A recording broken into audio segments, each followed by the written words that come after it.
మన జీవితాల్లో కొన్ని అర్థం కాని నిర్ణయాలు ఉంటాయి, కొన్ని అహంకారపు అడుగులు. కానీ వాటన్నిటినీ క్షమించే ప్రేమ ఒక్క దేవునికే ఉంటుంది. ఇదిగో అలాంటి ఓ కుమారుని కథ.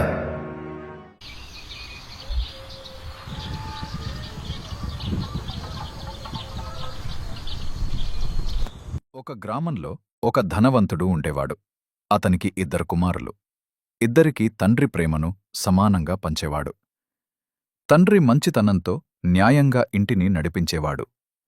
ఒకరోజు చిన్న కుమారుడు తండ్రిని దగ్గరికి వచ్చి ఇలా అన్నాడు, నాన్నా, నేనిక స్వతంత్రంగా బ్రతకాలి. మీరు చనిపోయిన తర్వాత వచ్చే నా ఆస్తిని ఇప్పుడే ఇవ్వండి. ఆ మాటలు తండ్రి గుండెను బిగబట్టాయి.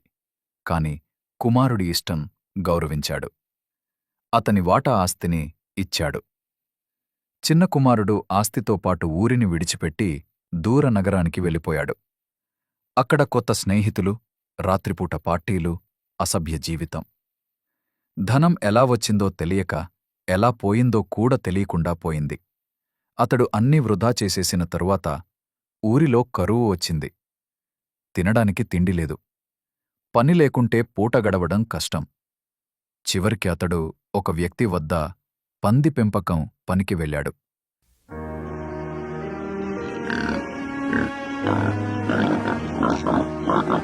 పందులు తినే ఆహారం చూసి తనకు కూడా అది కావాలని అనిపించింది. ఎంత దిగజారిందో చూశారా? అక్కడే అతని మనస్సులో వెలుగు వెలిగింది. నా తండ్రి ఇంటిలో పనివాళ్లకు సరిపడినంత తిండి ఉంటుంది, కాని నేను ఇక్కడ పందిపిండి తినే స్థితిలో ఉన్నాను. నేను తిరిగి వెళ్తాను. నన్ను కుమారుడిగా కాకపోయినా బానిసలాయన ఉంచండి అని అడుగుతాను. అతడు తండ్రి ఇంటివైపు ప్రయాణం మొదలుపెట్టాడు.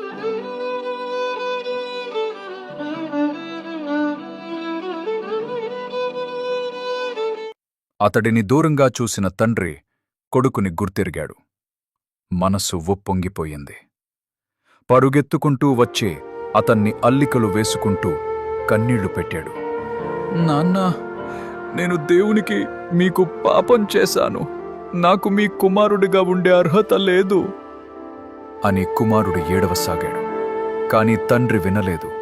వాడు సేవకులకు చెప్పాడు, వెనక్కి తిరిగి వచ్చిన నా కుమారుడికి ఉత్తమమైన వస్త్రాలు తెచ్చండి, వేలికి ఉంగరం, కాలికి చెప్పులు పెట్టండి, గొడ్డలి మేకను కోసి విందు చేసుకుందాం.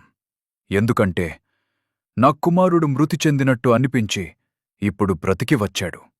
కోల్పోయాను అనుకున్నాను, ఇప్పుడు తిరిగి లభించాడు. ఇంటంతా ఆనందం, సంగీతం, ఉత్సాహం.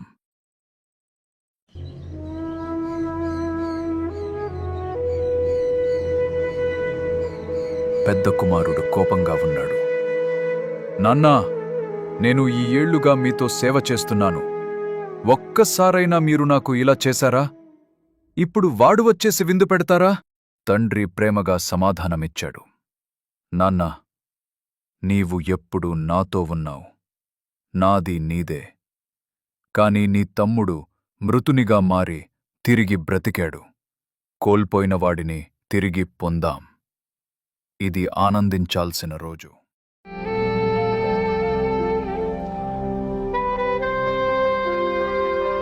మనం ఎంత దూరం వెళ్ళినా, ఎంత పాపం చేసినా దేవుడు మన కోసం ఎదురుచూస్తుంటాడు. మనం తిరిగి వచ్చేదాకా. ఆయన ప్రేమ ఎప్పటికీ మారదు. క్షమించగలిగే ప్రేమ, ఆత్మవిశ్వాసం కలిగించే ప్రేమ. తప్పు చేయకూడదు అనే దేవుడు కంటే తప్పు చేసినా తిరిగి రావచ్చు అనే దేవుడు గొప్పవాడు. మీకు అలాంటి స్టోరీస్ ఎంక కావాలి అంటే మన AS Studio 27ని సబ్స్క్రైబ్ చేసుకోండి, లైక్ అండ్ షేర్ చేసి మమ్మల్ని సపోర్ట్ చేయండి.